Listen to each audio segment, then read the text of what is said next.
Alléluia. Bonjour, bonjour chers frères et sœurs en Christ. Nous vous saluons dans le merveilleux nom de notre Seigneur Jésus-Christ. Encore à notre rendez-vous du dimanche, le rendez-vous dominical pour la parole de Dieu, l'adoration, l'élévation et le culte rendu à notre Dieu.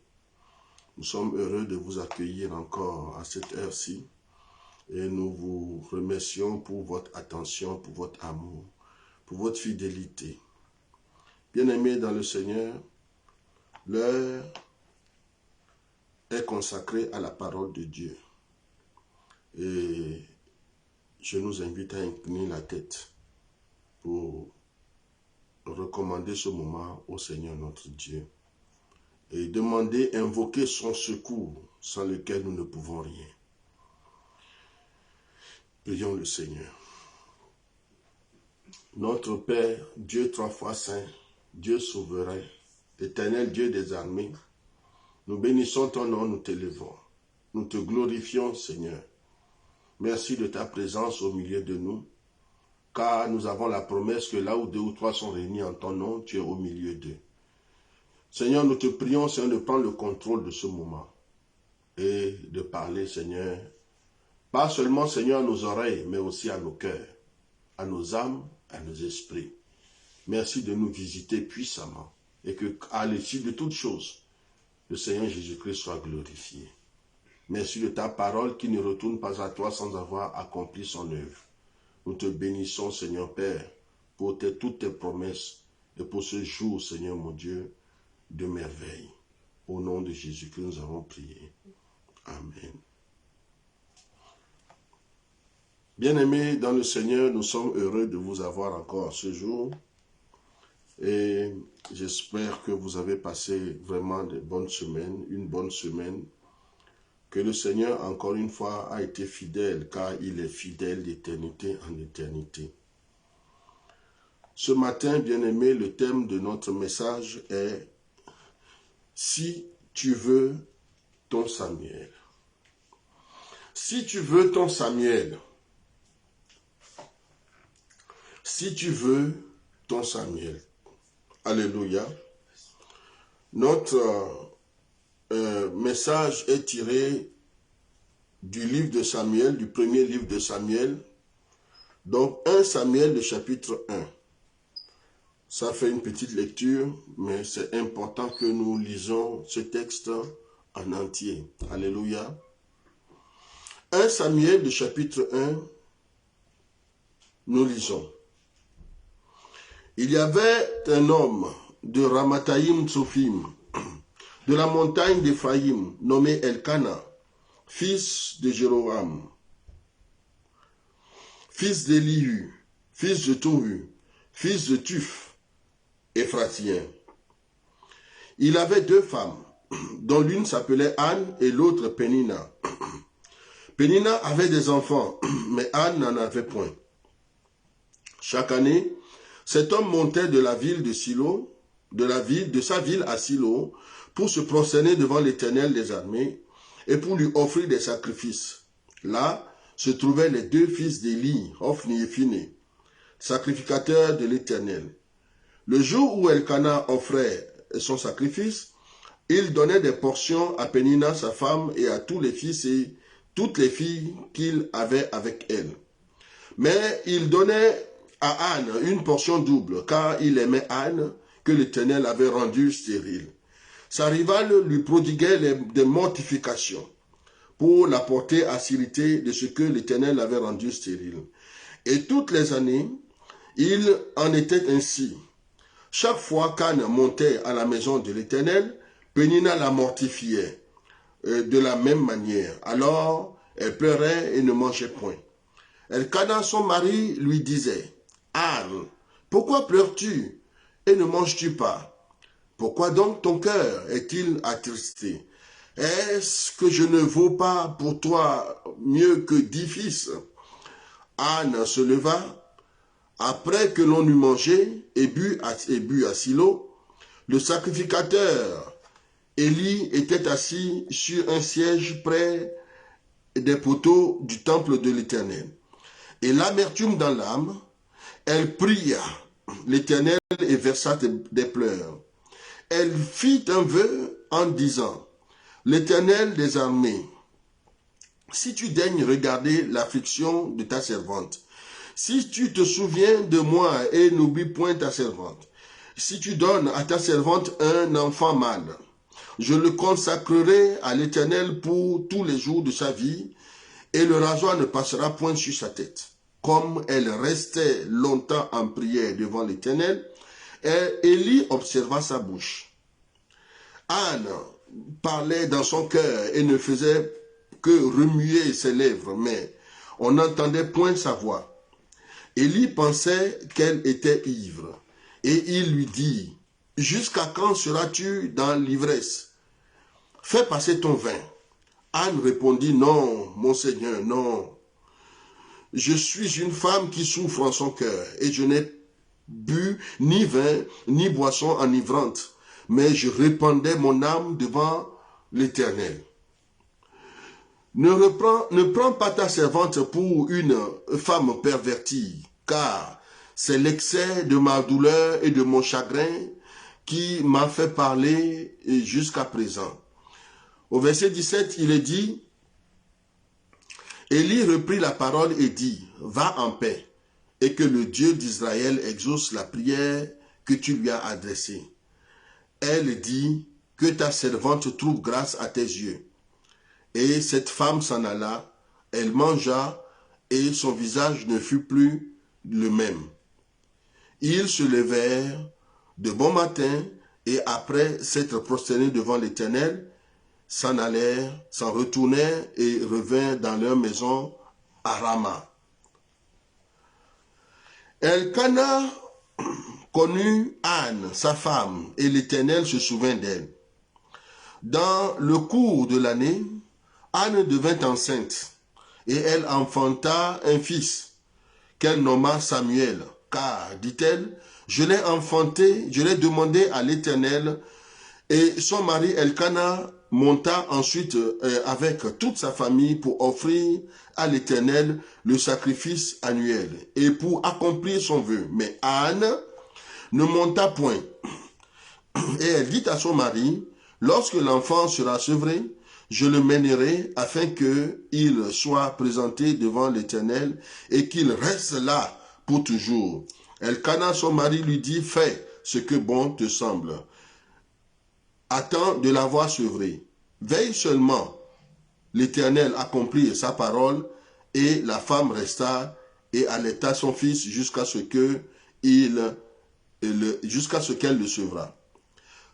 Au verset 24, nous lisons ceci. Quand elle l'eut sevré, elle le fit monter avec elle et prit 3 taureaux, un épha de farine et une outre de vin. Elle le mena dans sa maison, dans la maison de l'Éternel à Silo. L'enfant était encore tout jeune. Ils égorgèrent les taureaux et ils conduisirent l'enfant à Élie.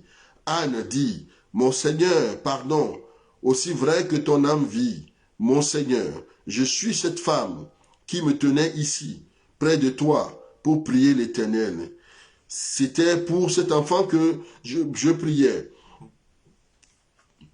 Et l'Éternel a exaucé la prière que je lui ai adressée. Aussi, je veux le prêter à l'Éternel, et il sera toute sa vie prêté, et il se prosternera là devant l'Éternel. » Alléluia. Bien-aimés dans le Seigneur, notre thème, comme nous disons, nous avons annoncé tout à l'heure, est « Si tu veux ton Samuel ». Si tu veux ton Samuel. Amen. Bien-aimés, nous voulons commencer par ceci et par une question. La question c'est, est-ce que il vous est arrivé une fois de chercher quelque chose de tellement déterminant, important pour vous? Est-ce que dans votre vie, une fois, il est arrivé que vous ayez désiré une chose? si importante que vous avez eu l'impression que votre vie allait s'arrêter si vous ne l'obteniez pas.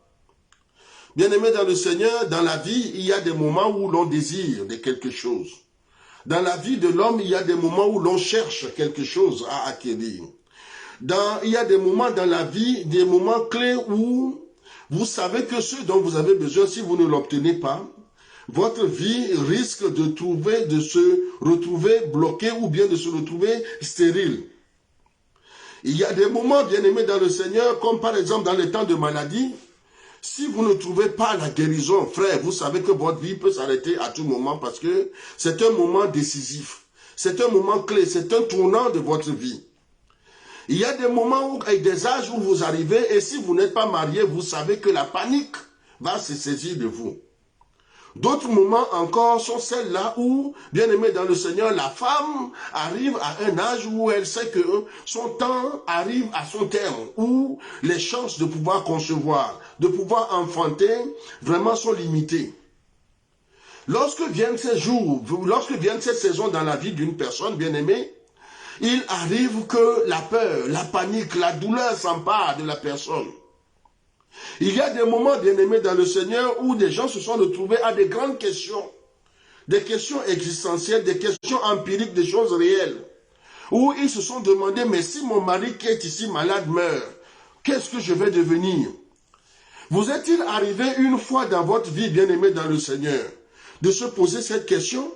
Une question fondamentale concernant votre vie? À quoi aurais-je servi si je meurs sans avoir jamais procréé?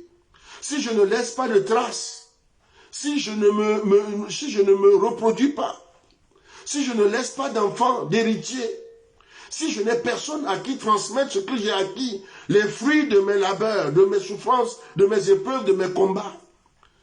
Je me suis retrouvé, bien aimé, des fois face à des anciens qui étaient proches de l'âge de la retraite, qui avaient créé leur entreprise, mais qui n'avaient pas d'enfants ou bien d'héritiers intéressés par la relève ou bien par l'affaire, l'entreprise de leurs parents. Et ces pères bien-aimés dans le Seigneur sont souvent dans une tristesse, ils sont amers, ils sont frustrés parce qu'aucun de leurs enfants n'a voulu prendre vraiment, n'a voulu suivre leur voie. Frères et sœurs dans le Seigneur, vous est-il arrivé une fois de désirer quelque chose de fondamental pour vous et de ne pas l'obtenir? Pouvez-vous imaginer, bien-aimés dans le Seigneur, la douleur, la souffrance, les difficultés, les larmes que de telles personnes peuvent vivre? Ici, dans notre texte, il s'agit d'une femme appelée Anne, qui a tant désiré avoir des enfants et qui s'est retrouvée dans une douleur innommable. J'ai eu l'occasion, bien-aimé dans le Seigneur, de rencontrer des personnes qui se sont retrouvées dans cette forme d'attentisme, d'attente, d'espérance, de désir. Je me souviens, il y a bien des années de cela, il y a à peu près 15 ans de cela, j'ai rencontré un couple d'Italiens. Et ce couple, bien-aimé dans le Seigneur, était dans l'attente d'avoir un enfant. Ils étaient dans la recherche d'un enfant. Et le monsieur il m'avait dit qu'il avait 47 ans. Et sa femme avait 45 ans. C'est dire qu'ils étaient tous les deux en train d'aborder les âges de ce qu'on appelle la ménopause ou bien l'andropause. L'âge où l'organisme, les capacités vraiment des organes génitaux, des organes reproducteurs, bien aimés dans le Seigneur, commencent à présenter les premiers signes de fatigue. Et ce couple bien aimé dans le Seigneur était dans la douleur. Et le monsieur était en train de me raconter, parce que nous nous sommes retrouvés dans un lieu de retraite, de prière. Et ce monsieur me racontait que leur désir le plus cher en ce moment, c'était d'avoir un enfant, parce que voilà déjà plus de 10 ans qu'ils étaient mariés. Et pas d'enfant. L'enfant ne vient pas. Et pendant que le monsieur me racontait l'histoire, il a commencé à verser des larmes. Et il me dit, mais c'est Dieu qui donne. Et si Dieu ne nous donne pas, nous allons finalement adopter des enfants. c'est aussi des enfants. Tellement ce monsieur était dans le désir, dans l'espoir d'avoir des enfants, qu'il pleurait pendant qu'il me racontait l'histoire. Frères et sœurs dans le Seigneur, c'est une chose de savoir comment ceux qui espèrent, ceux qui désirent avoir ce type de miracle, vivre ce type d'expérience. Et c'en est une autre que d'en être soi-même vraiment la personne concernée, sujette soi-même à la chose. Lorsque vous êtes dans le besoin, dans l'attente d'un enfant, lorsque vous êtes dans l'attente d'un exaucement, de l'exaucement pour une situation vitale, capitale, une situation décisive dans votre vie, vous savez ce que c'est que d'attendre et de ne pas recevoir. La douleur est terrible. La douleur, elle est innommable. La douleur, vraiment, elle est indescriptible. C'est une difficulté pas possible. Et c'est triste de voir que beaucoup de personnes sont indifférentes à la douleur de telle personne. Cette indifférence, le Seigneur Jésus-Christ ne l'a jamais connue. Depuis le jour où il est arrivé sur la terre, son âme a été en labeur afin de venir au secours de l'humanité. Aussi, le jour de son baptême, il a été consacré par l'Esprit de Dieu pour aller dans le désert, affronter nos faiblesses, nos maux, nos maladies, nos difficultés et les systèmes d'oppression qui ont pour objectif, pour but, d'amener ce type de douleur dans la vie de l'humanité, de manière à prendre autorité, à prendre de l'ascendance dessus et à être capable de devenir pour nous le libérateur, celui qui ramène l'espoir et l'espérance dans nos vies. Bien-aimés dans le Seigneur, dans Ésaïe le chapitre 61, le prophète a prophétisé au nom du Seigneur. L'Esprit de Dieu a parlé par sa bouche.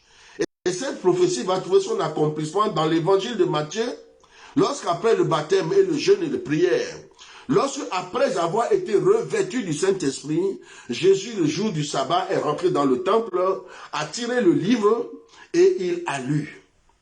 L'Esprit du Seigneur l'Éternel est sur moi car il m'a conféré l'onction, car il m'a oint pour annoncer de bonnes nouvelles aux pauvres. Alléluia. Bien-aimés dans le Seigneur, ce jour, le Seigneur a dit, il dit, aujourd'hui, cette parole s'accomplit. Frère, c'est parce que Jésus-Christ, son âme, a travaillé en notre faveur. Ayant vécu dans son âme, connaissant les cœurs, lui qui lit les pensées, et qui sont les scrutes des profondeurs des cœurs et de nos reins, c'est la douleur que c'est que de se retrouver face à une situation où l'âme est brisée complètement. J'ai vu des personnes, des femmes pleurer. Frère, j'ai vu des femmes pleurer. Je me souviens d'une jeune femme, un jour, qui m'a dit, pasteur, j'ai fait 3 avortements dans mon passé. Quand j'étais plus jeune, j'ai avorté 3 enfants. Et maintenant, je suis marié. Mon mari ne sait pas que j'ai jamais fait ces choses. À l'époque, j'étais jeune. Je suis marié maintenant et je n'arrive pas à avoir d'enfants. Je vis avec mon mari, les enfants ne viennent pas. Et maintenant, mon mari commence à sortir. Il va à gauche, il va à droite et je n'ai même pas de parole à la maison parce que je n'arrive pas à concevoir. Lorsque cette femme m'a confié cette situation, je lui ai dit, et qu'est-ce que tu veux? Me dit, un enfant, au moins un enfant. Et je lui ai dit, mets-toi à genoux. Elle s'est mise à genoux, j'ai prié pour elle. Je lui ai donné un programme de 3 jours de jeûne et prière. 3 jours de jeûne et prière où elle peut manger le soir. Mais tous les jours, on s'appelait, je priais avec elle au téléphone. Au bout des 3 jours, bien-aimés dans le Seigneur, les mois qui ont suivi, la femme a conçu. Et elle a enfanté son premier enfant. Alléluia. Bien-aimé dans le Seigneur, Dieu s'est glorifié. Elle a enfanté son premier enfant. Dieu s'est glorifié et le diable a voulu, malgré tout, encore une fois, perturber la fête. Et le jour de l'enfantement, les complications se sont présentées. Et à la fin, cette femme qui était une fille aimée du Seigneur, bien-aimée dans le Seigneur, les docteurs ont commencé à dire, c'est impossible, il faut qu'elle soit opérée et il faut qu'elle enfante par césarienne et tout ça. Et j'étais à l'hôpital ce jour-là et j'ai dit au Seigneur, Seigneur, si tu as créé la femme, ta parole est vivante. Pour enfanter, celle-ci enfantera. Alléluia. Il n'y a pas de terrain favorable à cela. Toutes les conditions sont réunies. Seigneur, fais-nous grâce. Et nous avons prié. Pendant qu'on l'amenait au bloc, bien-aimé dans le Seigneur, la tête du bébé s'est pointée et elle a accouché naturellement. Frères et sœurs dans le Seigneur, la douleur, cette douleur de rechercher un enfant, vous ne pouvez pas la comprendre si vous ne l'avez pas vécue. Cette question se pose généralement aux femmes, à nos sœurs, vraiment à nos bien-aimées mamans qui ont vécu ces choses par le passé. Bien-aimés dans le Seigneur, j'ai rencontré un pasteur un jour et ce pasteur n'a pas eu le courage de confier à sa femme son problème. Alors, je dis ceci parce que des fois nous pensons qu'il n'y a que des femmes qui souffrent de cette situation, mais les hommes aussi en souffrent. Il y a des hommes qui ont des problèmes, bien-aimés dans le Seigneur, pour concevoir ou bien pour enceinter une femme. Et vous voyez, ces hommes ont des difficultés et d'autres sont honteux, complètement honteux, parce que c'est vraiment difficile pour un homme de concevoir d'accepter que lui, qui est censé être puissant, se retrouve incapable d'enceinter son épouse. Bien aimé, cet homme, ce pasteur, était obligé, c'est-à-dire qu'il s'est senti tellement frustré qu'il a caché à sa femme qu'il était incapable de la rendre enceinte. Cet homme, avant de devenir pasteur, avait déjà vécu une vie conjugale avec une femme pendant longtemps. Et pendant longtemps, les gens ont cru que c'était la femme qui était stérile. Et la femme a été malmenée, critiquée, persécutée par la famille du monsieur, jusqu'au jour où cette femme est partie. Lorsqu'elle est partie du foyer, quelque temps plus tard, la femme est tombée enceinte. Le monsieur était toujours stérile. C'est là qu'il a fait ses analyses et il a découvert lui-même que, en fait, lui-même aussi, le problème venait de lui, en fait. L'azoospermie ou bien d'autres pathologies, je ne connais pas trop les détails. Bien aimé dans le Seigneur, mais il se trouve que le problème venait du monsieur. Cet homme est resté discret et il voulait toujours se marier, il a fini par se remarier, mais il n'a pas eu le courage dans son deuxième mariage de dire à sa femme. Au moment où j'ai appris la situation, il était trop tard. L'âge était déjà passé, ce monsieur allait vers la cinquantaine, sa nouvelle femme avait déjà dépassé donc les 45 ans, et l'enfant n'était toujours pas venu jusqu'à cet âge-là, et ils sont allés vraiment, donc maintenant, ils ont dépassé l'âge, ils n'ont jamais pu faire d'enfant. Pourquoi a-t-il caché cette situation à sa femme? Parce que la douleur. Pourquoi? Parce que à cause de la honte, de l'humiliation, le sentiment d'échec, d'incapacité, d'impotence, bien aimé dans le Seigneur, alors que cela n'avait rien à voir avec ça, et qu'il pouvait être suivi soit médicalement, soit spirituellement. Bien aimé dans le Seigneur, beaucoup de femmes vivent ces drames dans nos pays, que ce soit dans nos pays d'origine, en Afrique, dans les pays d'Asie, les États d'Amérique, même ici en Europe, où les gens se marient, et la femme, l'épouse est mariée, et quand l'enfant ne vient pas, c'est des drames. C'est des persécutions, c'est des critiques, c'est des humiliations. La belle famille qui vient se mêler parce que il faut avoir des enfants, il faut que tu nous fasses des enfants. Et souvent, on néglige, on oublie le fait que cette anomalie peut venir aussi du mari. Et les femmes sont persécutées. Des foyers brisés. D'autres ont fini par se suicider. Pourquoi? Parce qu'il n'y a pas d'enfant. Frère, d'autres femmes ont réussi, se sont mariées, elles ont fait un enfant, 2 enfants, et puis elles ont souffert ensuite d'une infertilité secondaire. Entre le premier et le deuxième enfant, les enfants ne viennent plus. Et les années suivent. Et le mari est frustré. Ou des fois, c'est la femme qui est frustrée. Des fois, c'est la belle famille, les beaux-parents qui sont frustrés. Oui, nous voulons plus d'enfants. Nous voulons plus d'enfants. Nous en voulons plus. On a cherché, on n'a pas. Et souvent, les parents sont frustrés. Certaines personnes n'ont qu'un seul enfant depuis qu'ils ont été mariés. Et aujourd'hui, avec la ménopause, ils ne peuvent plus en avoir. Ils sont frustrés. Pourtant, ils en ont eu un au moins, mais ils sont frustrés. La douleur que c'est, nous ne pouvons pas imaginer. Bien-aimés dans le Seigneur, qu'est-ce que le Samuel dont nous avons souvent besoin dans nos vies? Que représente Samuel? Je rappelle que notre titre est « Si tu veux ton Samuel ». Samuel représente un élément, c'est-à-dire une chose importante, une bénédiction particulière dans ta vie. Samuel, c'est une image. Samuel, c'est une référence. Samuel n'est pas toujours une personne telle que le Samuel du texte que nous avons lu. Samuel représente quelque chose d'important, d'incontournable dans la vie d'une personne. Samuel peut être le miracle qui va déclencher ta vie. Samuel peut être le mariage, peut-être ton mari que tu attends, pour fonder enfin ton foyer. Samuel peut être effectivement cet enfant que tu désires depuis des années pour lequel tu pries, mais qui tarde à arriver. Ton Samuel, bien-aimé dans le Seigneur, forcément est combattu. Ton Samuel sera combattu.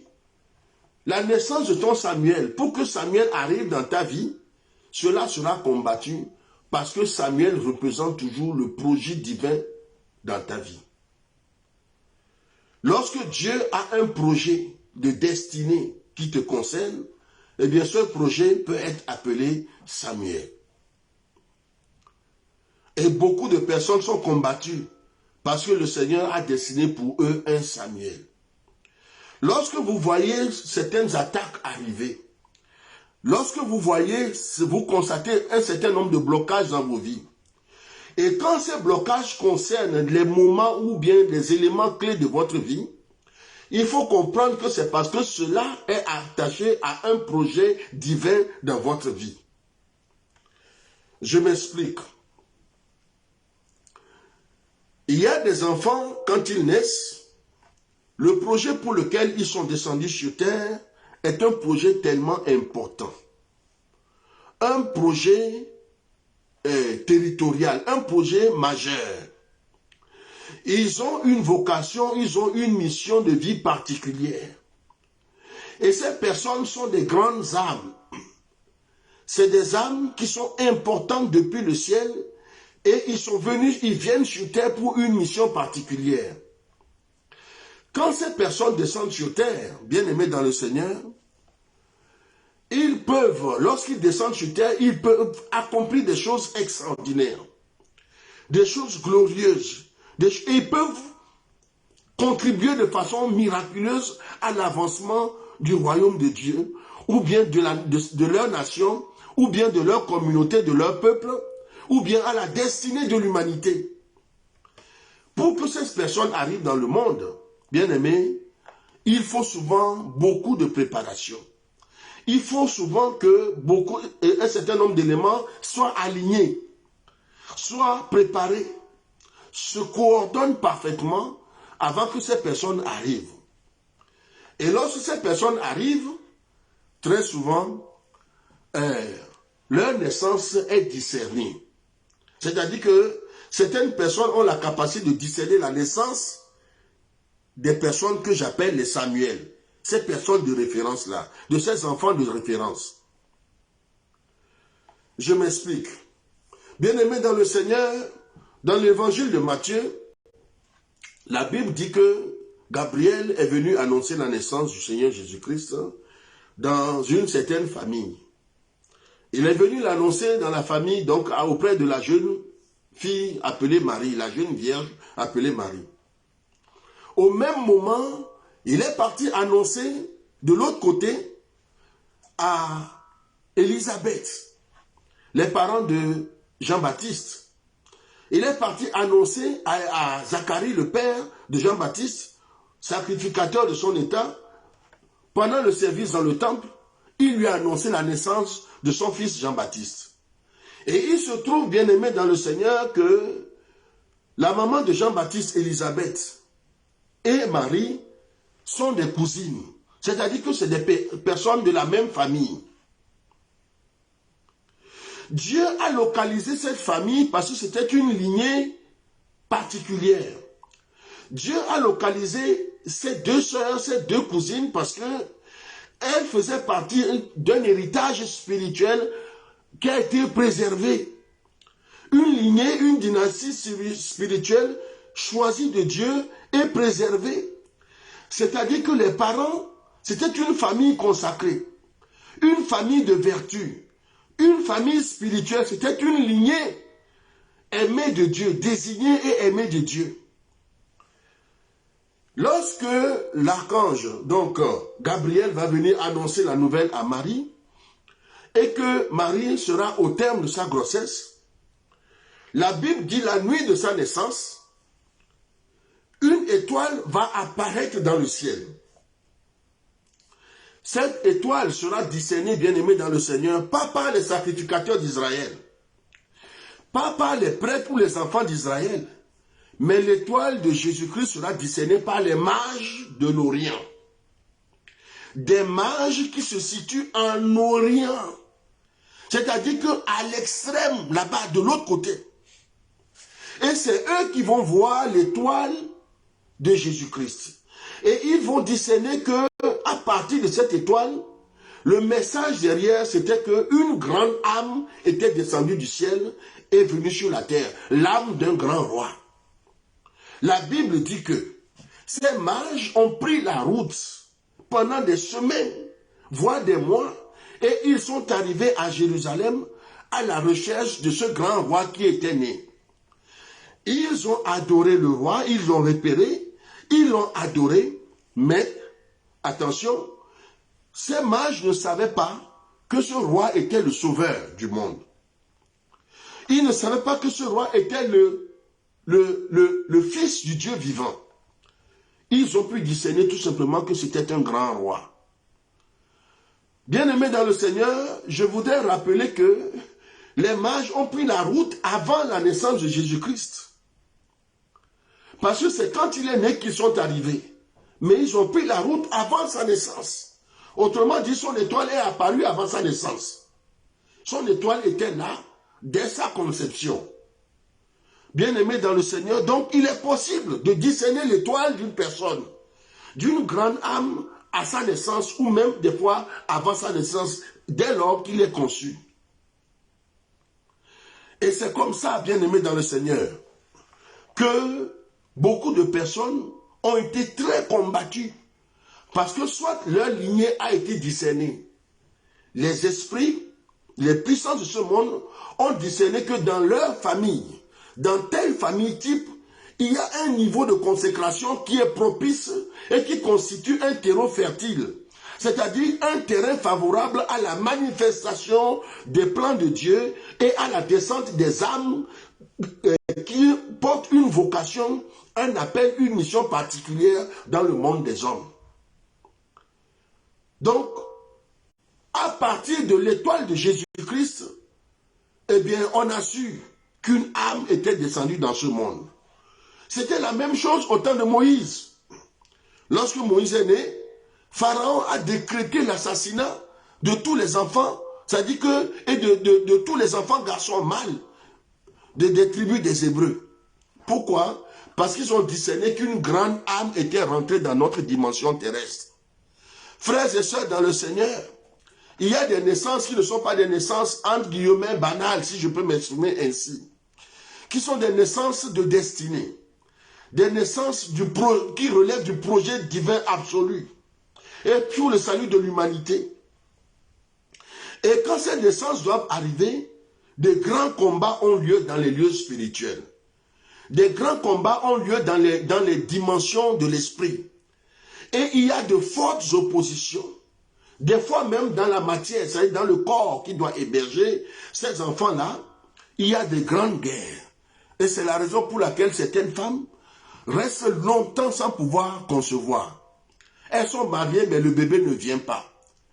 Elles sont consacrées à Dieu, mais le bébé ne vient pas. Regardez l'âge à laquelle Élisabeth a conçu dans sa vieillesse. Regardez les situations dans lesquelles la maman de Samuel a conçu, dans la douleur et dans l'amertume. Bien qu'elle soit la première femme, bien qu'elle soit la femme, bien qu'elle ait été la femme la plus aimée, bien qu'elle portait la grâce, bien-aimée dans le Seigneur, de l'aînesse dans le foyer, eh bien, incapable de concevoir. La Bible dit que même Dieu l'avait rendue stérile. Regardez la maman de Joseph, dans le livre de la Genèse, femme de Jacob, Rachel.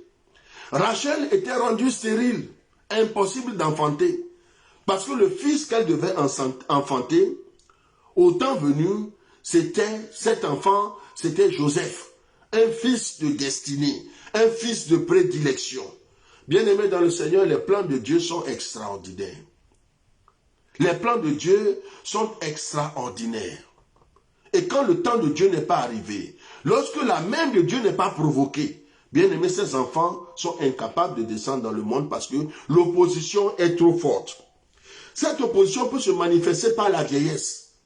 C'est-à-dire qu'un âge est arrivé où la maman ne peut plus enfanter. Mais c'est elle qui est le canal que Dieu a choisi. Des fois, c'est la stérilité. La maman cherche à enfanter. Elle fait tout, mais la grossesse ne vient pas.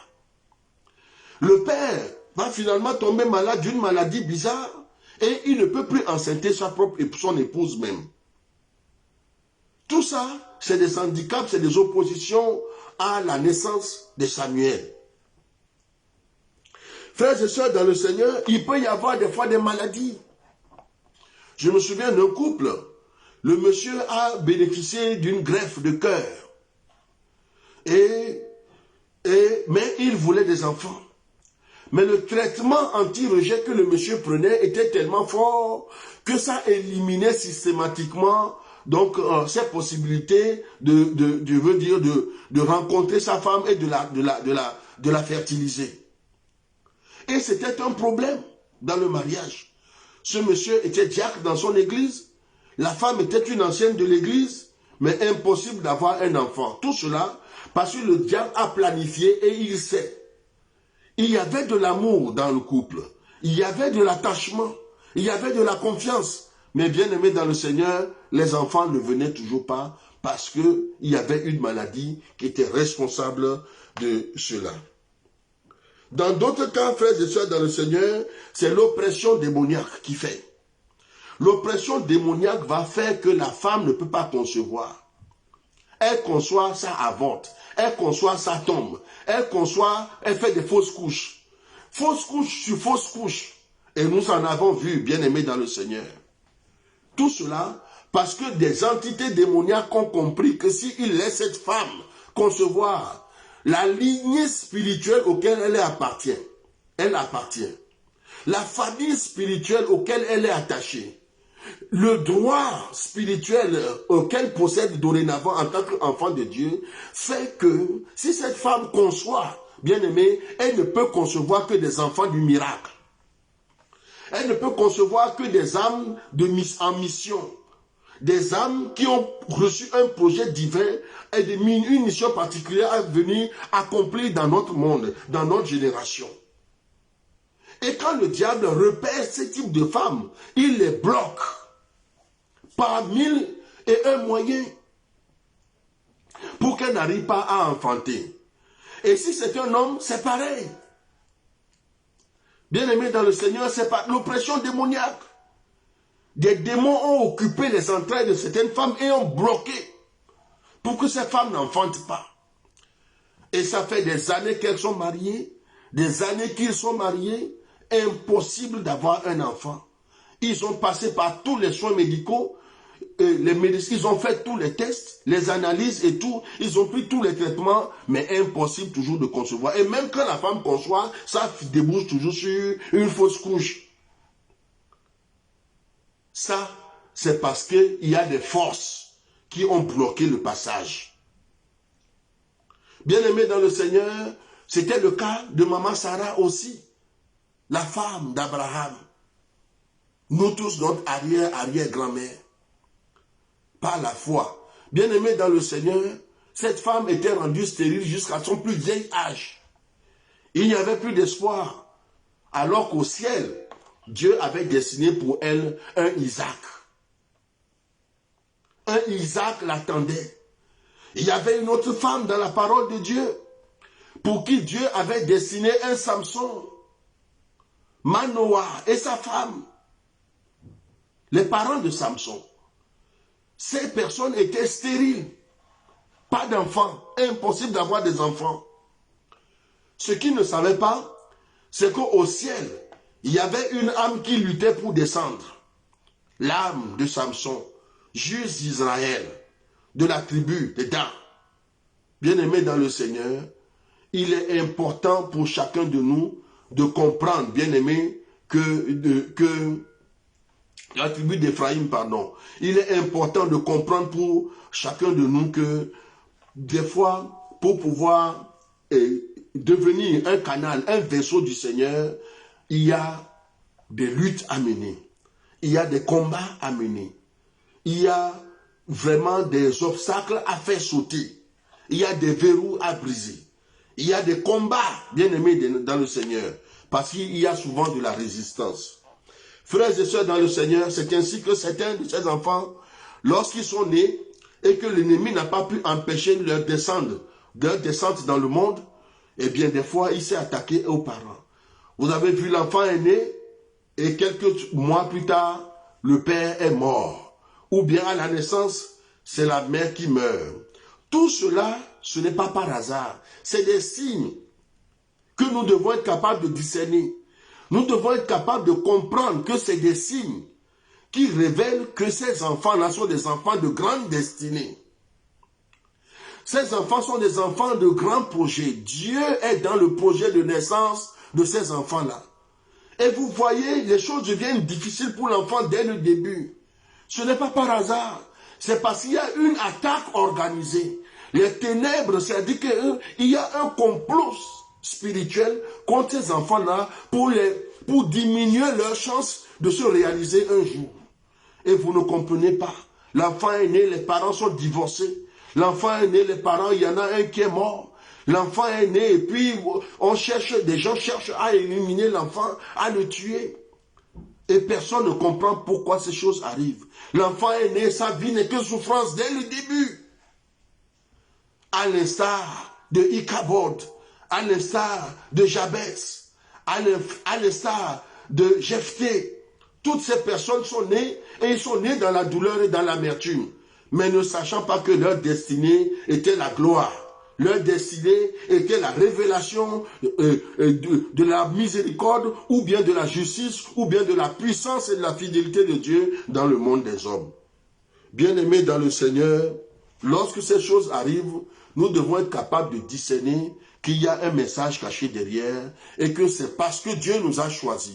Si tu m'écoutes aujourd'hui et que tu traverses des moments difficiles pour concevoir, pour enfanter, pour saisir ou bien recevoir, ou bien vraiment découvrir ton Samuel, sache que c'est parce que Dieu a un plan pour ta vie. Dieu a un plan pour ta vie et ça ne va pas se terminer comme ce que tu vois, mais Dieu va se glorifier dans ta vie au nom de Jésus-Christ de Nazareth. Bien-aimés dans le Seigneur, certaines personnes dans nos cultures ont la capacité, comme les mages qui ont vu l'étoile de Jésus-Christ, ont la capacité de consulter. Et aussi quand des enfants naissent, dans nos traditions, dans certaines traditions, chez nous, ça se fait en Afrique, et je sais que ça se fait ailleurs aussi, dans les cultures traditionnelles et ancestrales, on consulte les esprits pour voir quel type d'âme est née ou bien s'est incarnée dans l'enfant qui vient de naître. Et à partir de ce moment, certains parents savent quel type d'enfant ils ont. Et malheureusement, certaines personnes qui apprennent quel type d'âme est descendu dans l'enfant deviennent très très méchantes, très jalouses. Alors, ces consultations occultes ne révèlent pas toujours la vérité, parce que ce n'est pas l'esprit de vérité, c'est l'esprit de mensonge. Mais des fois, ils peuvent percevoir des étincelles de lumière et ils savent que cet enfant, même s'ils ne savent pas parfaitement ce que cet enfant va devenir, ils peuvent discerner que cet enfant porte une grande étoile. Et aussitôt, commencer à attaquer, à lancer les assauts, les attaques en règle contre la vie de cet enfant-là. Nos parents ont fait, nos grands-parents ont fait, dans leur ignorance, ils ont fait. Et beaucoup de nos frères, de nos sœurs sont devenus malades. Des gens dans des familles ont perdu la tête. Ils sont devenus fous. Personne n'arrive à comprendre d'où vient leur folie, d'où vient leur maladie, d'où vient qu'ils sont morts jeunes, d'où vient qu'ils sont morts accidentés, d'où vient leur malheur, pourquoi ils ont échoué dans leur vie, pourquoi ils ont grandi, ils n'ont jamais pu faire d'enfants, ils n'ont jamais pu se marier. D'autres filles sont devenues carrément des prostituées parce qu'ils ont vu leur étoile. Pourtant, c'était des grandes âmes.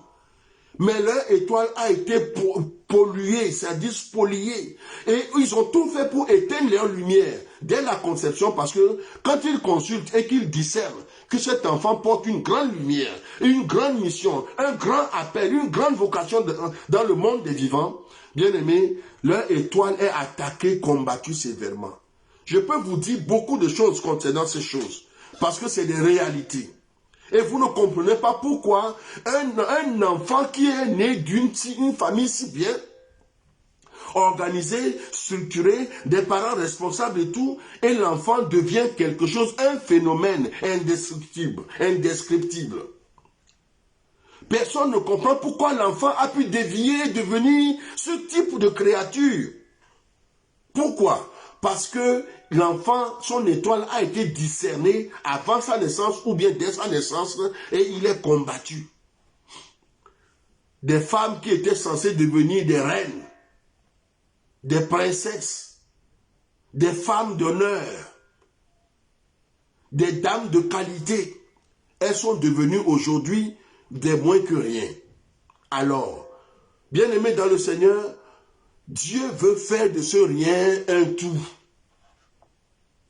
Dieu veut faire de ces personnes qui sont devenues comme des héros, des héros. Dieu veut changer nos destinées. Dieu veut changer nos vies. Peut-être que ton étoile aussi a été discernée et que tu es bloqué aujourd'hui. Dieu veut changer ta vie. Et plus que cela, Dieu veut te donner aussi d'enfanter des enfants de miracles. Des hommes et des femmes de destinée. Dieu veut les faire passer par toi. Bien-aimés dans le Seigneur, beaucoup d'oppositions sont à mettre sur le dos de ces forces occultes qui combattent les destinées. Le diable fait tout pour bloquer ces canaux-là. Il y a des familles, bien-aimées dans le Seigneur, que Dieu a choisies. Il y a des personnes qui sont tellement alignées sur le plan de Dieu, sur la volonté de Dieu, qui se sont consacrées à la prière, consacrées à la dévotion spirituelle, consacrées à la sanctification. Ces personnes se sont alignées sur les principes de la parole de Dieu. Que ces personnes sont devenues des instruments, des outils dans la main de Dieu. Et quand Dieu cherche des hommes et des femmes dans une génération donnée, pour faire descendre certaines âmes sur terre, c'est parmi ces personnes-là que Dieu cherche des hommes. Je vous ai dit, la lignée de Marie, de la même famille que Élisabeth. Marie a enfanté le Messie, Jésus, et Élisabeth, sa cousine, a enfanté Jean-Baptiste. Est-ce que nous croyons réellement que c'est par hasard? Est-ce que c'est par hasard? Non.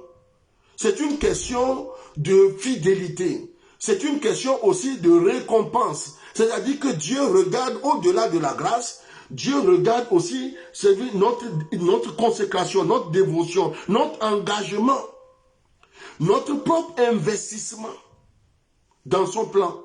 Et à partir de là, Dieu s'engage pour nous. La Bible dit que Marie était jeune et elle était vierge. Elle a maintenu sa pureté pour son mariage. Dieu a trouvé en elle un canal pur, un canal digne pour faire passer le Messie, Jésus-Christ. Élisabeth était une femme qui a vieilli dans son foyer. Elle n'a jamais eu un enfant, mais elle n'a jamais trompé son mari. La fidélité incarnée, la fidélité en personne. Son mari a espéré cet enfant jusqu'à sa vieillesse. Sacrificateur, c'était sa charge. C'était un prêtre, sacrificateur dans le temple à Jérusalem. Malgré qu'il n'avait pas d'enfant, il est resté fidèle. Toujours sur son autel, respectant les heures de sacrifice et d'offrande, les heures de culte. Jusqu'à la vieillesse, Dieu a regardé l'homme et il a dit non, ça ne finira pas comme ça. Alléluia. Mon bien-aimé, mon frère, ma soeur, ça ne finira pas comme ça. L'histoire ne va pas se terminer sur un échec. Au nom de Jésus-Christ. Dieu a dit, il a envoyé l'ange. Et quand l'ange est apparu, l'ange a dit à Zacharie, dans le temple, l'ange lui dit, Zacharie, Dieu a entendu ta prière dans son vieil âge. Et je me demande encore, bien-aimé dans le Seigneur, depuis quel âge Zacharie a prié pour que Dieu lui donne des enfants. Et il n'en a jamais eu. Depuis quel âge il s'est marié? Depuis quel âge il a cessé de demander encore que Dieu lui donne des enfants?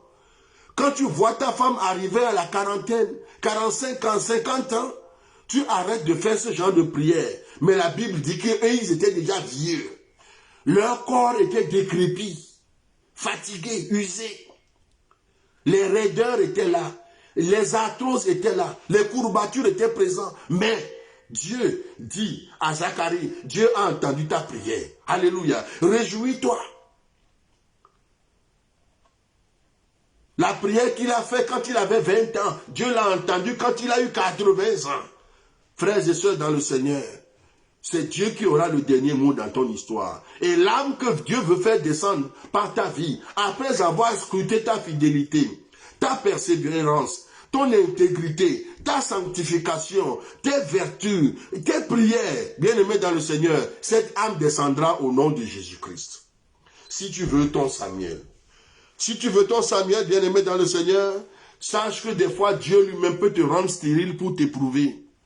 Dieu va t'éprouver en te rendant stérile pour voir quelle sera ta démarche, pour scruter si vraiment tu mérites qu'il te fasse confiance en te faisant passer Samuel. Ou bien en faisant passer Samuel par toi. Le Seigneur va mettre ta foi à l'épreuve. Et il va sonder les pensées de ton cœur. Dieu va analyser ta marche et ta démarche.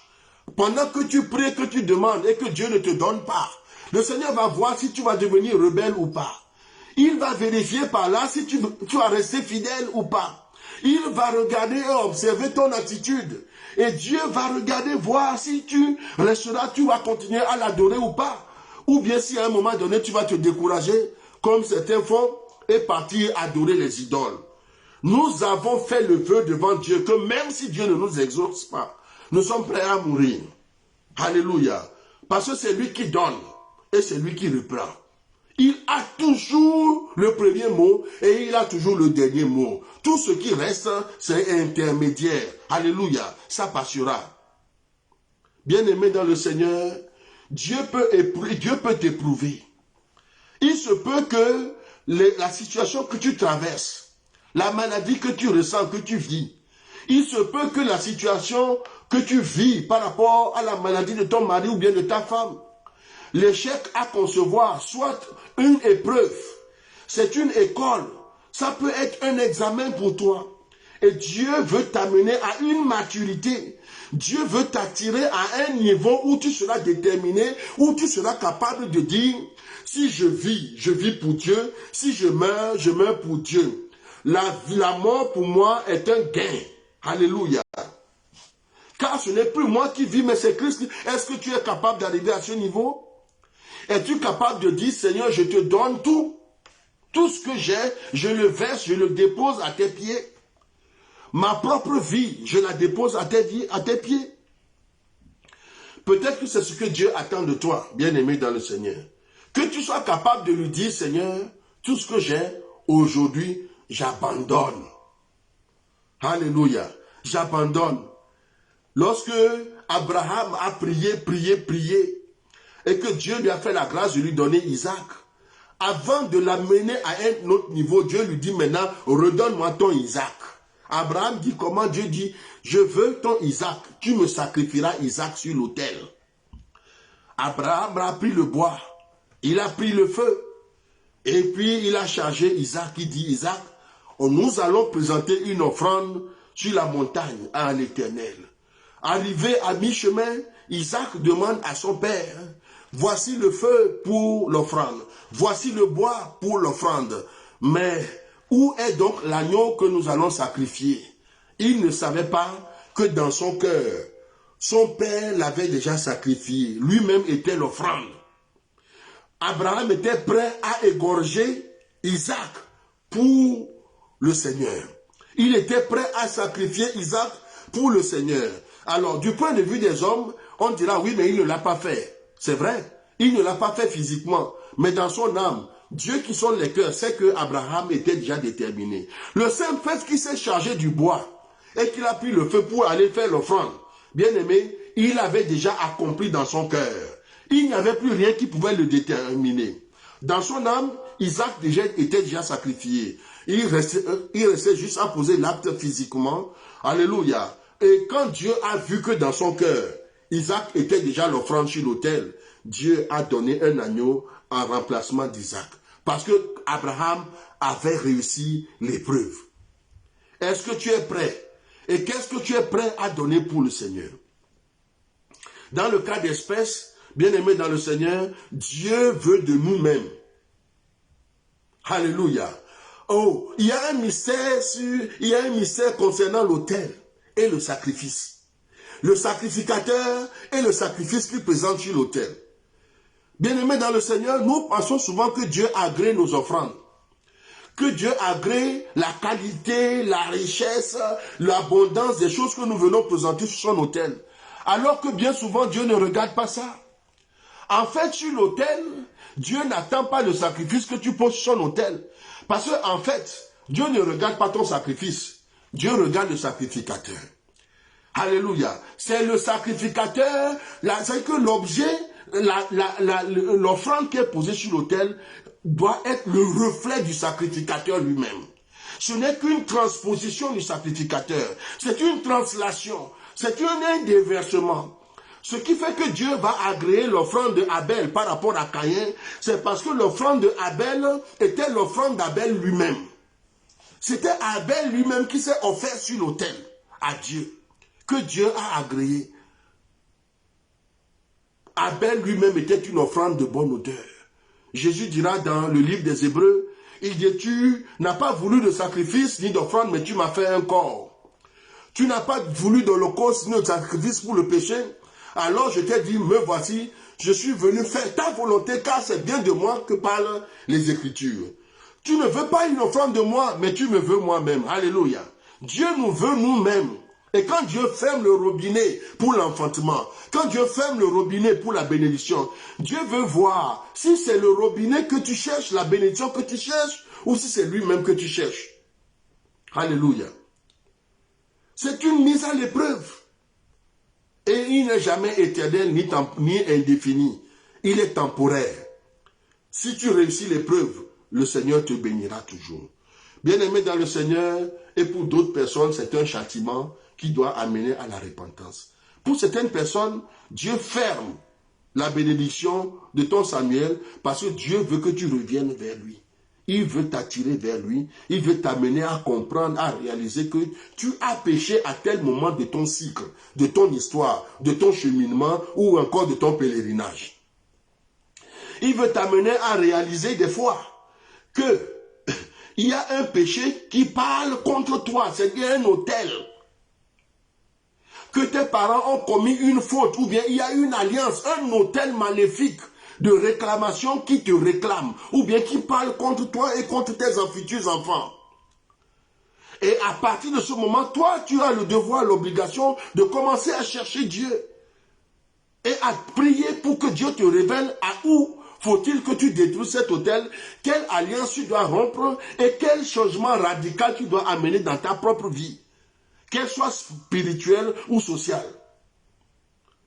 Bien-aimés dans le Seigneur, tout ce qui nous arrive a un message, porte un message. Et il y a des gens qui continuent comme ça, mais je n'ai jamais fait du mal à personne. Je ne sais pas pourquoi ces choses m'arrivent. Je ne sais pas pourquoi j'ai que des malheurs, des pépins et ceci et cela. Ils ne comprennent pas que les péchés des pères, les alliances des pères, c'est-à-dire que les malédictions des pères peuvent avoir des effets, des répercussions et les réclamations peuvent être reproduites ou bien projetées sur les descendants. Bien-aimés dans le Seigneur, ce jour, le Seigneur veut que tu puisses te mettre en condition, que tu puisses te conditionner pour recevoir ton Samuel. Si du moins c'est ce que tu veux. Alors ici, nous allons aborder nous allons aborder la méthode de Anne. Comment Anne a fait pour recevoir son Samuel. Alléluia. Pour toi qui me regardes, pour toi qui écoutes ce message de ce jour, nous allons voir ensemble la méthode de Anne pour recevoir son Samuel. Ça s'appelle la méthode de Anne. La méthode de Anne consiste en 4 points. 1. Le premier point de la méthode d'Anne, c'est qu'il faut se lever avec l'amertume dans l'âme.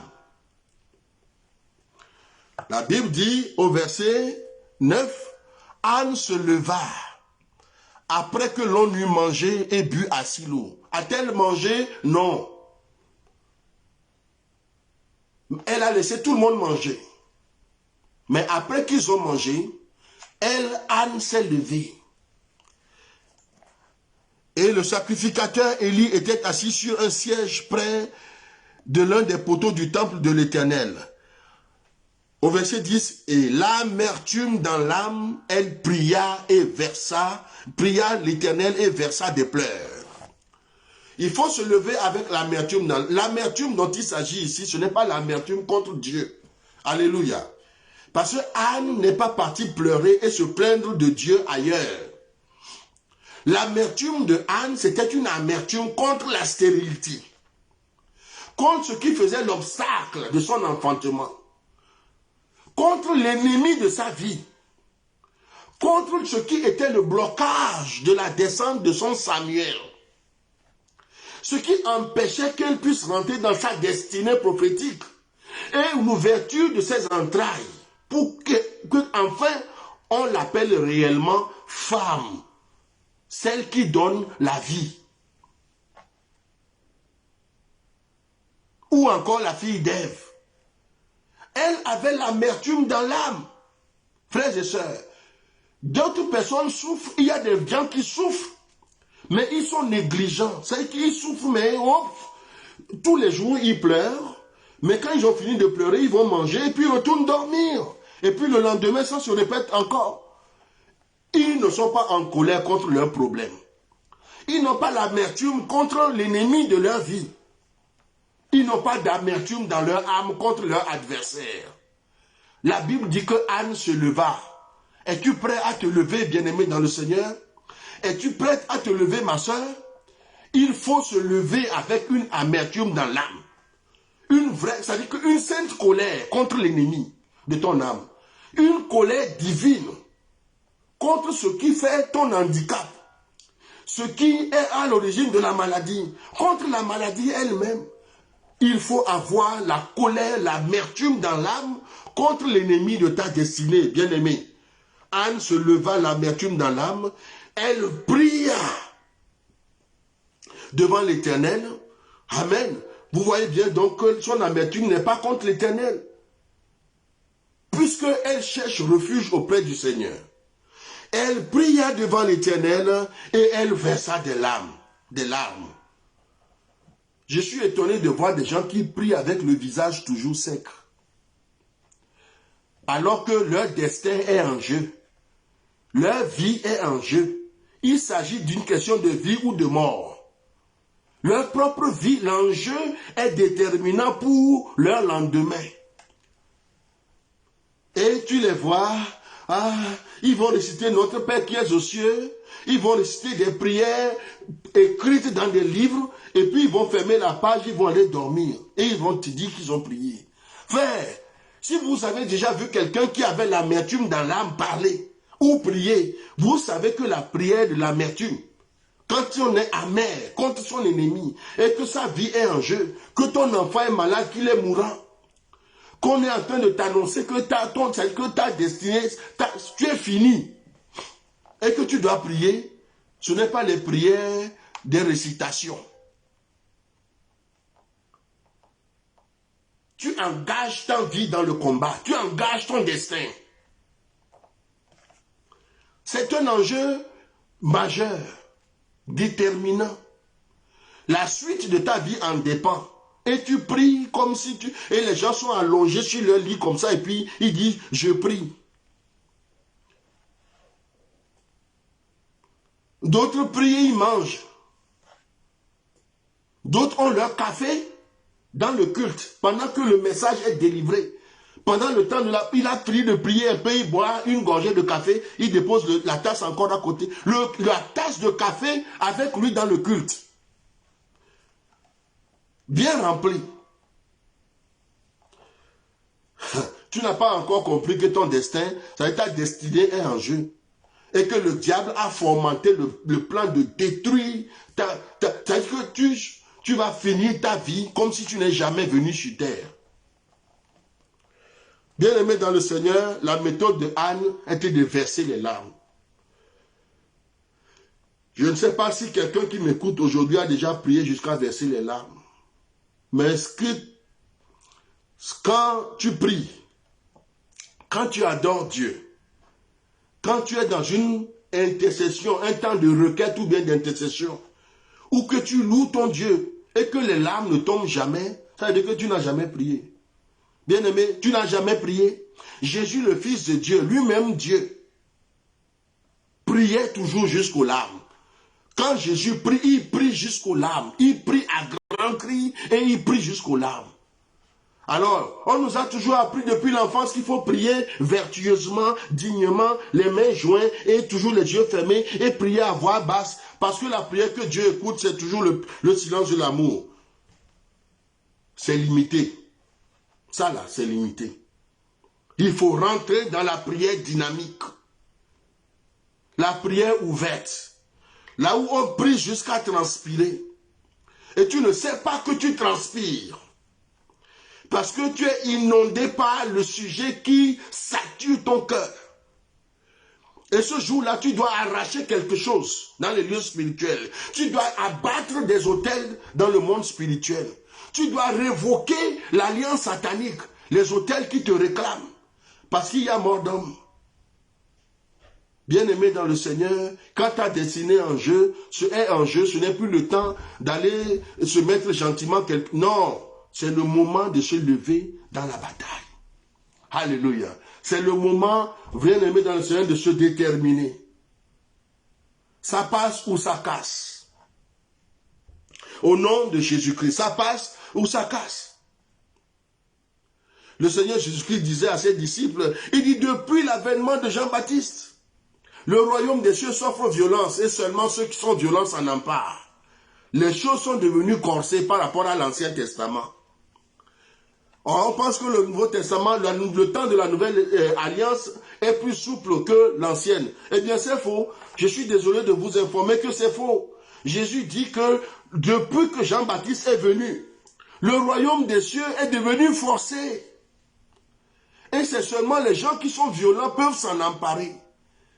Si tu veux recevoir une bénédiction du royaume, c'est une question de combat. Parce que beaucoup d'adversaires sont là. Une porte grande et efficace mais ouverte, dit l'apôtre Paul. Mais il y a beaucoup d'adversaires. Matthieu chapitre 11, verset 12. Bien-aimé dans le Seigneur, le royaume des cieux est devenu forcé. le royaume des cieux est devenu forcé. Le deuxième point de la méthode de Anne, c'est les vœux. Savoir faire un vœu et l'honorer.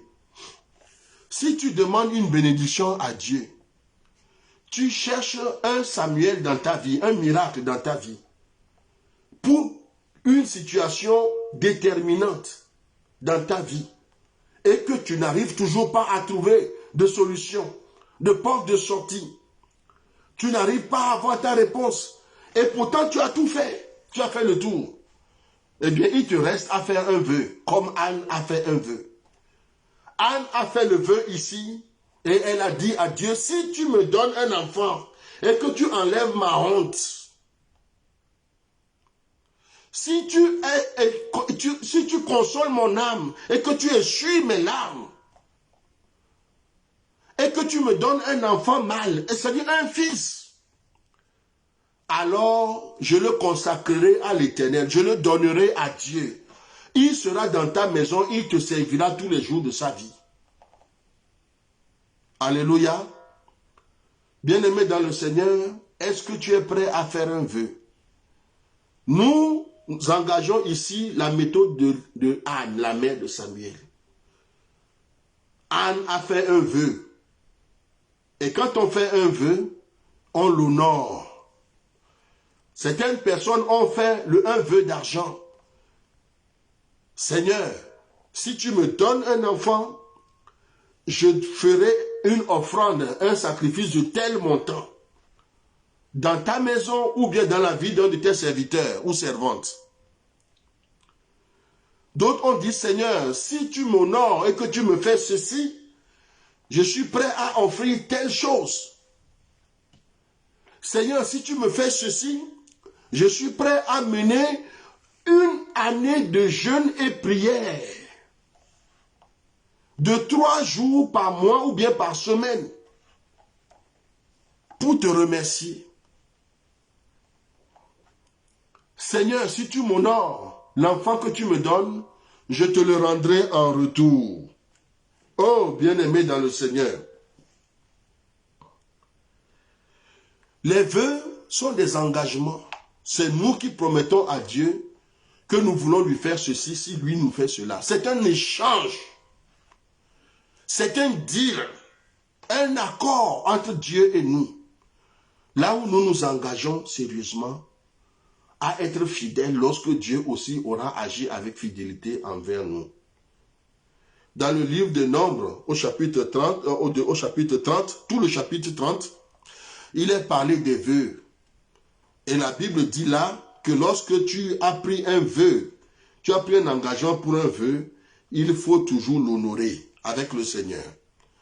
Et vous allez vous rendre compte de l'importance, la force, la puissance de l'engagement dans un vœu avec Dieu.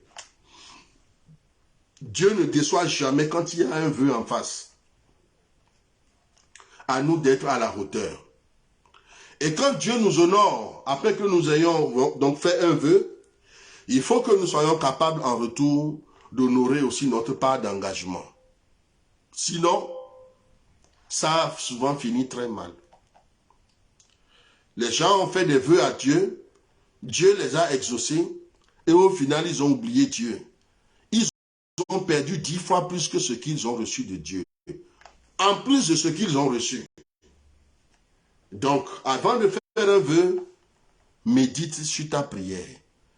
Lorsque Anne a fait le vœu, et qu'elle a promis à Dieu de lui donner l'enfant, si Dieu lui donnait cet enfant, d'autres auraient dit, Seigneur, si tu me donnes l'enfant, je vais montrer à ma belle-sœur, ou bien à ma coépouse, je vais lui montrer que moi aussi maintenant j'ai un enfant.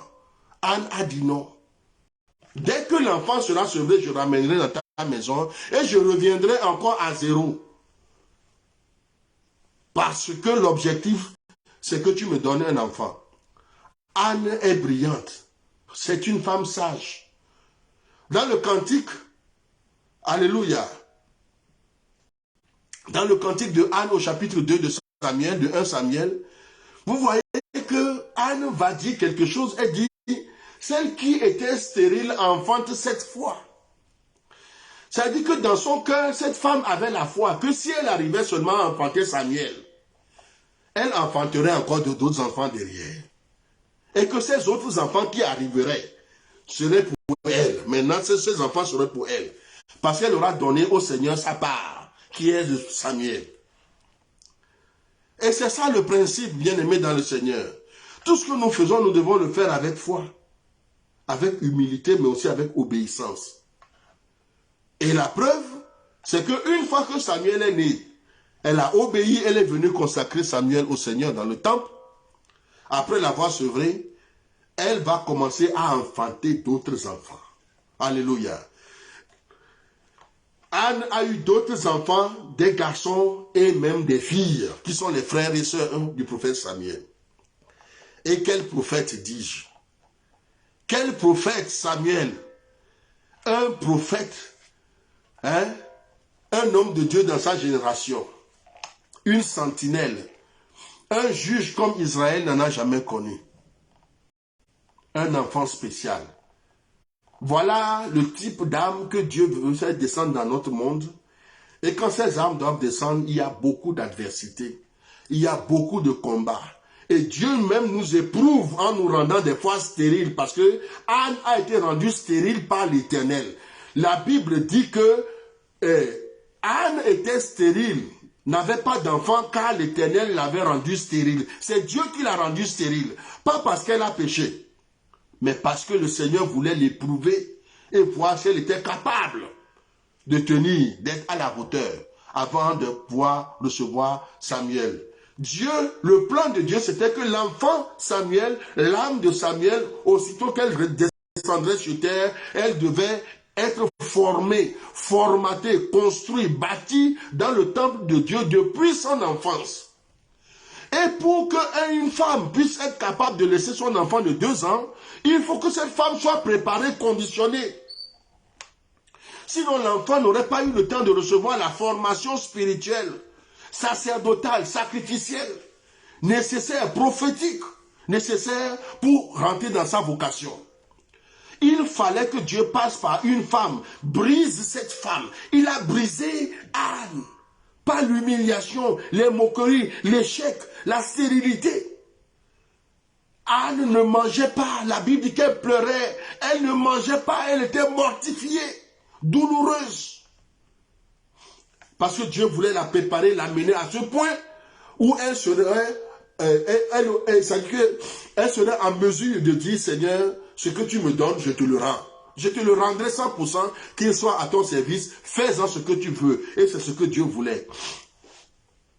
Dieu voulait de Samuel, depuis son enfance, de manière à le bâtir selon son propre plan. Et nous avons vu comment Samuel a évolué dans la parole de Dieu. Depuis l'enfance où il dormait dans le temple, devant l'autel du Seigneur. Depuis tout petit, Dieu a commencé à le visiter et à lui parler. Parce que c'est ce que Dieu voulait. Gloire à Dieu. Imaginez si cet enfant vivait avec sa mère, avec son père, et avec la coépouse de sa mère dans la maison, et ses demi-frères et sœurs, et la persécution, les moqueries de Pénina, qui mortifiaient son âme. Comment Samuel aurait pu devenir Samuel? Comment aurait-il pu grandir, connaître les mystères, les voies de Dieu, être capable d'entendre la voix de Dieu audiblement comme vous m'entendez comme ceci? Frères et sœurs dans le Seigneur, les voies de Dieu sont mystérieuses et insondables. Le troisième point de la méthode de Anne, c'est que Anne a appris à répandre son âme devant l'Éternel. Il dit, je répandais mon âme devant l'Éternel. Au verset 15, je répandais mon âme devant l'Éternel. Répandre son âme, c'est se verser complètement. C'est-à-dire s'ouvrir complètement. C'est-à-dire c'est laisser exprimer toutes les émotions de son cœur. Et il y en a beaucoup qui ne sont pas capables de le faire. D'autres même ne l'ont jamais fait. Et je vous dis, le mystère par lequel, par la prière, quelqu'un peut prier, en venir à pleurer, c'est parce que son âme est répandue devant Dieu. Et quand Dieu voit les larmes, quand Dieu voit que l'âme est répandue devant lui, bien-aimé dans le Seigneur, Dieu est surpris. Dieu est surpris. Je vous rappelle, bien-aimés dans le Seigneur, que lorsque le Seigneur Jésus-Christ va se retrouver devant la tombe de Lazare, la Bible dit que Jésus pleura. Jean le chapitre 11, le verset 35. Jésus pleura. Pourquoi Jésus, le maître de la vie, lui qui a ressuscité des morts, guéri des malades, opéré des miracles, lui-même sait qu'il a le pouvoir sur la vie et la mort. Il pleura. Ça, c'est une expression de l'âme. Gloire à Dieu. Une expression de l'âme. Et lorsque l'âme pleure, que l'âme se répand, ce qui se passe à ce moment-là, toutes les paroles qui sont dites à ce moment-là sont irrévocables. Ces paroles ne faillissent jamais. Dans le jardin de Gethsémane, Jésus s'est éloigné et il tomba à genoux et il a commencé à prier, il versait des larmes. Il a prié jusqu'à il a transpiré. Transpiré jusqu'à il a transpiré des grumeaux de sang. Ça là, ça n'a plus rien de naturel. C'est-à-dire que c'est l'âme, il y a quelque chose qui est broyé en lui et il fallait même que son sang s'exprime. Depuis du vivant de son être bien-aimé dans le Seigneur, le sang de Jésus a été versé et il a transpiré le sang. Ça, c'est quand lorsque l'âme est versée. Tes enfants sont en train de mourir, tu dors. Ton mari ou ta femme est en train de mourir, tu dors. Tu n'as rien à manger, rien à donner à ta femme, tu dors. Ta femme est stérile, tu dors. Les gens meurent par accident dans ta famille, tu dors. Tes cousins sont fous, tu dors. Tes enfants, tu commences à faire des enfants, le premier a un handicap, le deuxième a un handicap, le troisième a un handicap, tu dors. Tu vois que tout le monde meurt par accident dans ta famille, tu dors.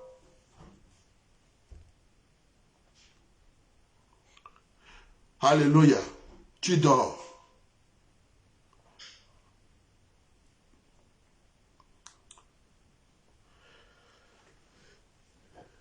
Il faut répandre son âme devant le Seigneur. Ma mère m'a raconté, lorsque, après la naissance de mes deux frères aînés, elle a voulu encore donc continuer à faire ses enfants. Et c'est la stérilité qui s'est pointée. Impossible de concevoir. 1 année, 2 ans. Et puis au bout de quelques années, elle a commencé à concevoir, toujours dans son foyer. Mais maintenant, quand elle conçoit, 1 mois, 2 mois, 3 mois, fausse couche. 1 mois, 2 mois, 3 mois, fausse couche. Ma mère a ainsi enchaîné les fausses couches pendant 1 an, 2 ans, 3 ans. Elle ne lavait que du sang. Des serviettes de sang. Chaque année. Successivement.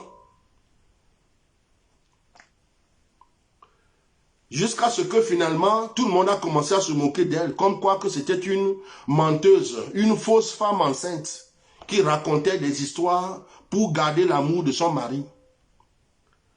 Ma mère lavait des couches de sang, année, mois après mois, année après année. Jusqu'à 9 ans, c'est pas mon frère après qui je suis né et moi. Et ma mère a commencé à aller prier chez les protestants. Ah, parce que alors, ils étaient catholiques de religion. Et il y avait un groupe de prière chez les protestants dans lequel se trouve un des cousins de ma mère. Et son cousin lui a conseillé de venir prier dans leur groupe de temps en temps, de recevoir des programmes de prière et de jeûne. Et ma mère a commencé donc à fréquenter ce groupe, à recevoir des programmes de prière qu'elle respectait. Et il lui fait donner un programme de 40 jours de jeûne et prière, où elle ne pouvait manger que le soir. Son âme était broyée, brisée, Et elle répandait toujours son cœur devant Dieu, tellement que ma mère a pris ce programme et elle a dévoré ce programme. Jeûne, prière, jeûne, prière. Un jour, 2 jours, 1 semaine, 2 semaines. Ma mère a fini les 40 jours de jeûne et prière, a maigri, fragilisé. Notre père n'était pas d'accord, parce qu'il ne comprenait pas pourquoi elle se privait autant. Mais notre maman a persévéré. Au bout de 40 jours, et elle a fait un vœu au Seigneur. Et elle a dit au Seigneur, si tu me donnes un enfant, un seul, un garçon, comme Anne, je te consacrerai cet enfant. Il sera un lévite, un sacrificateur dans ta maison. Je ne revendiquerai aucun droit sur lui. Il t'appartiendra et il te servira toute sa vie. Bien-aimé dans le Seigneur, quand elle a fini les 40 jours, ma mère a fait un songe. Et elle a eu 2 anges qui sont descendus. Elle s'est retrouvée au bloc opératoire. Et les anges lui ont opéré dans les organes, les appareils génitaux. Le bas-ventre. À son réveil, elle a eu des écoulements de sang abondants. Et quand ça s'est arrêté, dans les 3 mois qui ont suivi, ma mère a encore conçu. Et quand elle a conçu, eh bien c'était moi. Bien-aimé dans le Seigneur, c'était moi. Et cette grossesse n'est jamais tombée. Cette grossesse n'a jamais coulé. Et les anges lui ont enlevé des pierres dans le ventre. Et cette grossesse, c'était moi. Et depuis que je suis tout petit, j'ai toujours reçu cet appel, cet entendement, cette attirance vers les choses du Seigneur. J'ai toujours aimé le Seigneur. Depuis petit. Bien-aimé dans le Seigneur, pourquoi cela? Eh bien, je vais vous dire. Et je ne suis pas le seul. Il y a tant de personnes dans ce monde aujourd'hui, dans toutes les générations, qui sont des personnes de destinée. Pour une génération, avec une mission particulière. Pourquoi cela, bien-aimé dans le Seigneur? Parce que dans le livre des ordonnances au ciel, les prières de ma mère sont écrites. Ces paroles sont écrites. Et l'âme qui est descendue a dans son, c'est-à-dire que a dans son fond intérieur cet appel. Les ordonnances de Dieu, c'est pour œuvrer, servir Dieu, rendre témoignage, sauver les âmes. Telle est notre mission. Voilà comment moi je suis arrivé 10 ans après la naissance de mon frère, après qui je suis né, et je suis le dernier. Et j'ai toujours été appelé à servir Dieu. Rien ne peut m'enlever cela. Je le sais avant ma naissance, jusqu'à ma mort, j'y suis. Et nous sommes prêts à aller jusqu'au bout pour la gloire de Dieu. Pour qu'une telle âme descende, il a fallu que ma mère vive la stérilité et les fausses couches pendant 10 ans. 10 ans de prière, 10 ans de larmes, 10 ans de deuil, 10 ans d'amertume. Bien-aimé dans le Seigneur, 10 ans. Et elle a fini par faire le vœu. Et elle a honoré le vœu. Nous voici aujourd'hui. Lorsque je me suis marié, bien-aimé dans le Seigneur, après 1 an de mariage, impossible d'avoir un enfant. C'est pour vous dire, frères et sœurs, que le témoignage que nous donnons, le message que nous prêchons, c'est des choses que nous avons nous-mêmes vécues, expérimentées, nous avons vu la fidélité de Dieu. Je me suis marié au bout de 1 an, pas d'enfant en vue, pas de grossesse en vue, rien du tout. Et ma femme s'est tournée vers moi, je me dis, je ne comprends pas, c'est pas normal, je ne sais pas pourquoi, moi je ne vois pas pourquoi est-ce que... Alors je lui ai dit, ma chérie, je ne fabrique pas des enfants, celui qui donne c'est Dieu. Il faut savoir que les enfants sont des âmes qui prennent forme dans nos entrailles parce que Dieu les a fait descendre. Si Dieu ne nous a pas donné, soit il y a un obstacle, soit ce n'est pas encore le temps, mais nous allons jeûner. Et j'ai organisé avec elle un temps de jeûne et prière de 3 semaines. Jeûne de Daniel. Je ne mangeais que les soirs et je ne mangeais que très légèrement.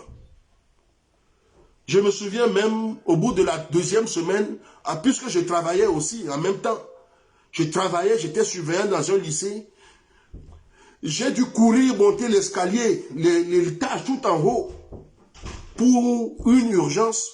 Quand je suis arrivé en haut, j'ai failli mourir. Mon cœur a failli lâcher parce que je jeûnais, j'étais épuisé, fatigué. Je n'avais pas de ressources. J'ai eu un vertige, j'ai été pris par un vertige, j'ai failli mourir. Parce que j'étais en jeûne et prière, mais je travaillais aussi en même temps. Frères et sœurs dans le Seigneur, ce jour-là, et à la fin de ces 3 jours, 3 semaines de jeûne et prière, le Seigneur m'a parlé audiblement. Il m'a dit dans 2 ans. 2 ans. 2 ans, je me suis réveillé.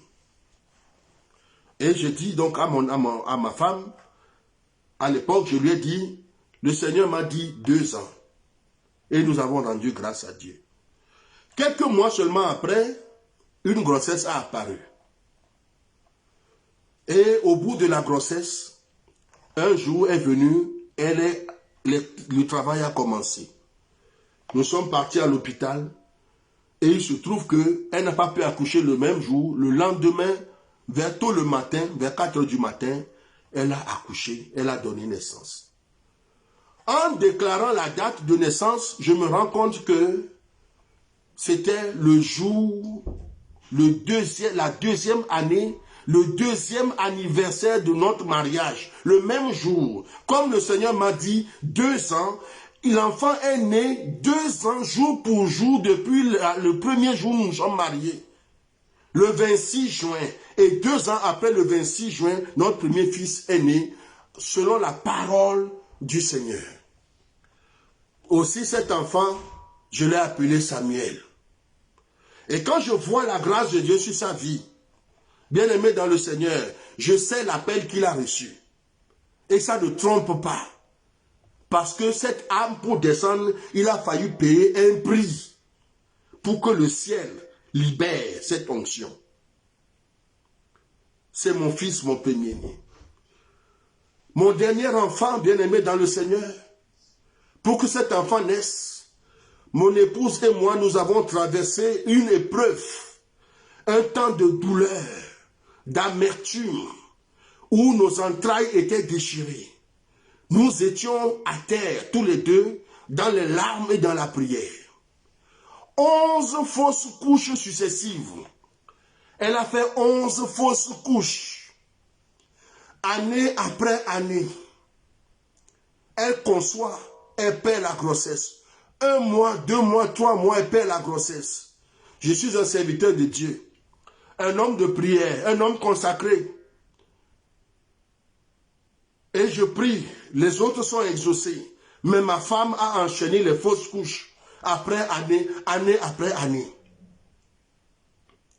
Elle était à distance. J'ai dit au Seigneur, fais-moi la grâce. Nous avons pleuré tous les deux.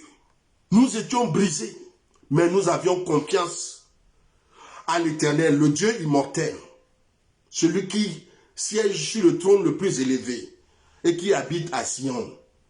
Bien-aimé dans le Seigneur, quand ma femme m'a rejoint, nous avons encore fléchi les genoux et nous avons prié. Nous avons prié.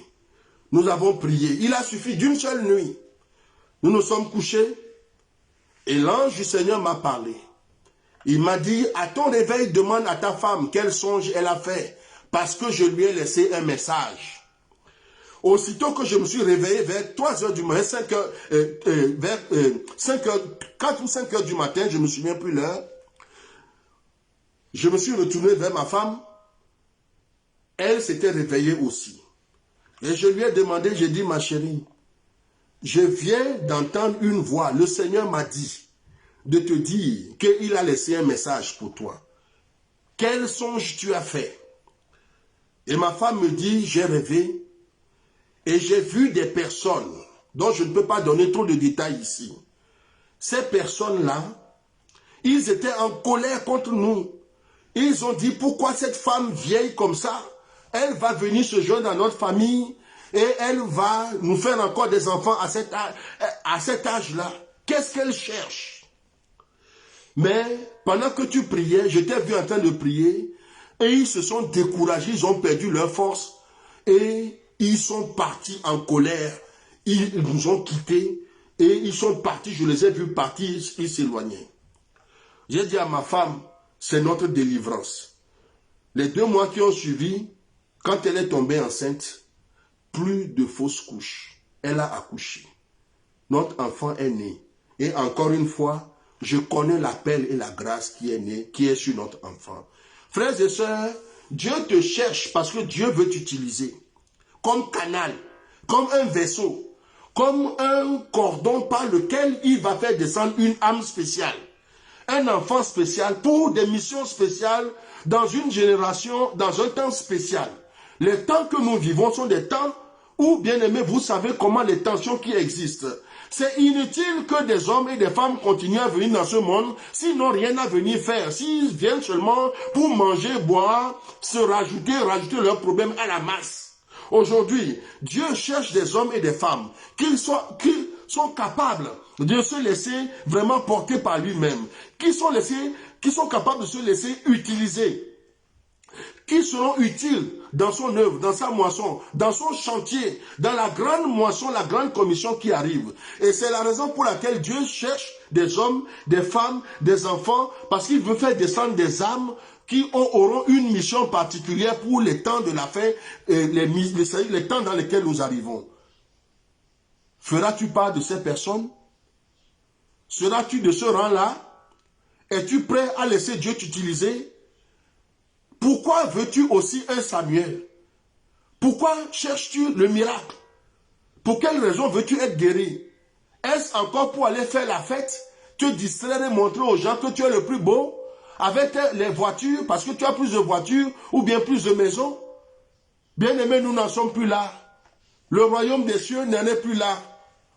Et le royaume des cieux cherche, bien-aimés dans le Seigneur, des instruments, des personnes, des hommes et des femmes qui sont capables de s'abandonner, de répandre leur âme, de se déverser dans la moisson de Dieu, de se libérer complètement pour que Dieu puisse les utiliser. Des personnes qui puissent être vraiment instrumentalisées et utilisées comme des instruments de gloire, des vases d'honneur pour la génération de la fin. Frères et sœurs dans le Seigneur, si tu veux ton Samuel, voilà la méthode de Anne et les 4 axes sur lesquels il est bâti. Le dernier point, donc le 4e, c'est qu'il faut avoir la foi et faire confiance à la parole du Seigneur. Quand le sacrificateur Élie a parlé à Anne, il lui a dit Anne, va et qu'il te soit fait selon ta prière. Qu'il te soit fait selon ta prière.